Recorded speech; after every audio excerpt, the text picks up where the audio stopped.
এবার মাইলস্টোন স্কুলের শিক্ষকদের উপরে ক্ষেপে গেল বিমান বিধ্বস্ত হওয়ার পর যে শিশুদের প্রাণ হারাতে হয়েছে তাদের গার্জিয়ানরা। সেই শিশুদের গার্জিয়ানরা বলে, আমরা নাকি নেকা কান্না কাঁদতেছি, আমরা নাকি মায়া কান্না কাঁদতেছি।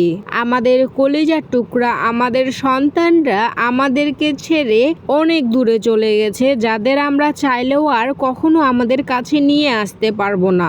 তাদের জন্য আমাদের কলিজা ফেটে যাচ্ছে। আর মাইলস্টোন স্কুলের শিক্ষকরা সামাজিক যোগাযোগ মাধ্যমে আমাদের নামে বাজে মন্তব্য করতেছে, আমরা নাকি নেকা কান্না কাঁদতেছি। আমাদের সন্তান আমাদেরকে ছেড়ে চলে গিয়েছে, আমরা কি এটার বিচার চাইতে পারি না?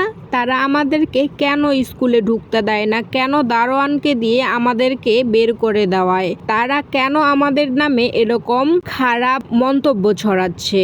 মাইলস্টোন স্কুলের মতো এত বড় একটা স্কুলের শিক্ষকরা এরকম বাজে মন্তব্য কি করে করতে পারে? তাদের কাছে একটা শিশুর কোনো মূল্য নেই। এখানে তো অনেক শিশুর বিষয়। একজন শিক্ষক হয়ে শিশুদের জীবনের যদি মূল্য না দিতে পারে, তাহলে তারা কেমন শিক্ষক?